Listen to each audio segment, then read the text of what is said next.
Music Production. All right, let's get it. Okay, we're going to break down a bunch of random stocks here. It's the 23rd of October, so we're about to start the last week of October. And I'm going to start off with Aapl. And the reason I'm starting off with Aapl is because it is a market leader. So we're going to assume that what Aapl indicates is going to kind of affect the rest of the market in a similar way. And I'm talking about tech stocks specifically. But I do have a list of other stocks I'm going to go through that have interesting setups, and I do want to talk about them. So we're going to start off with Aapl. We have this downward channel, right? We've been in this. If we go on the weekly time frame and we count 1, 2, 3, like 9, 10 weeks almost, right? So we get this little breakout here, and this was to end last week. So look how long we've been in this channel. We had 1, 2, 3, 4, you could say maybe 5, 6 touches of this upper trend line where we get rejected, and now we're breaking up over it. And again, think about how many times we've been in this zone. One bounce over here, another few touches over here, push up, we came back in this range. I'm thinking we might get some sort of a push. Will we end the rest of the year getting the push? Like, who knows, right?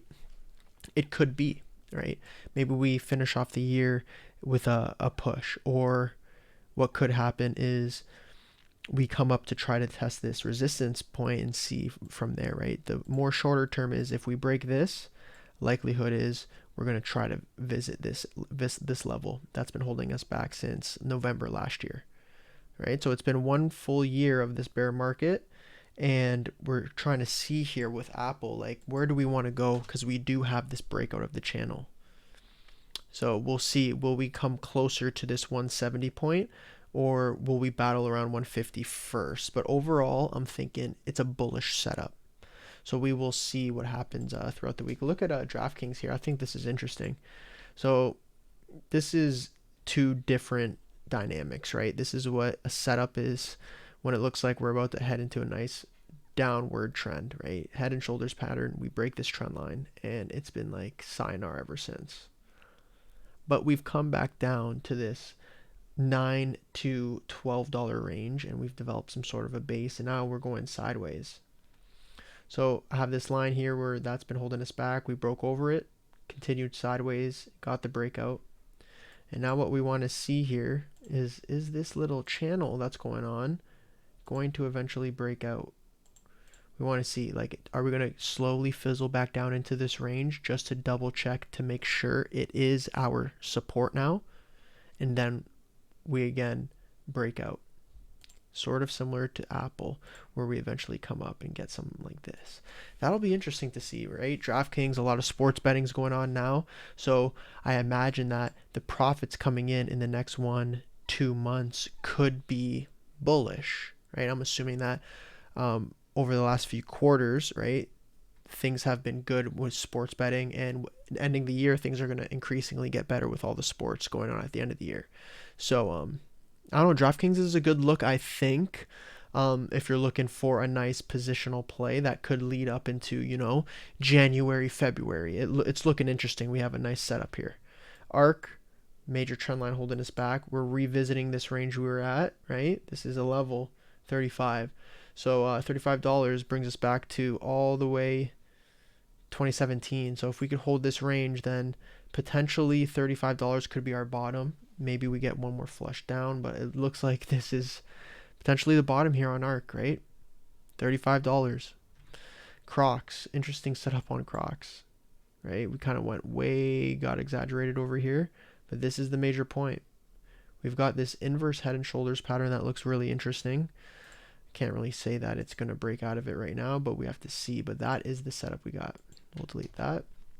Here's our inverse head and shoulders, left shoulder, head, right shoulder developing, and we're hanging around this zone. If we eventually break up over it, I would assume that if the rest of the market decides to, you know, get this Santa Claus rally, or things turn around for a nice swing in the market, that this is the setup that people are going to be playing, where we break up over this 82 and try to tackle 100 maybe.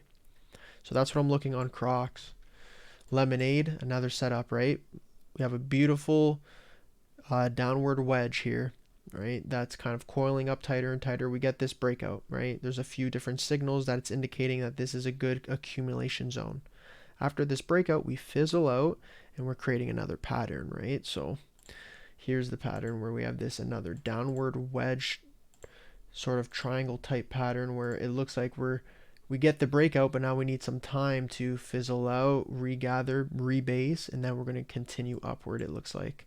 So this is again another nice setup. I like Lmnd. This one had beautiful technicals back at in 2020. Look how high it got, right? So I do think there's potential.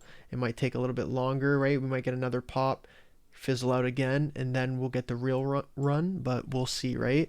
Lmnd, don't sleep on it. It looks interesting. Pltr, inverse head and shoulders, right? This is the trend line. So again, I'm going to go back to, what was it? Arkk? DraftKings, yeah. So we're going to go to DraftKings. Look at this head and shoulders, right? Left shoulder, head, right shoulder. It's slanting. And we get this break, and look what happens. We flush all the way down, right? Now, if we invert this, look what it looks like, right?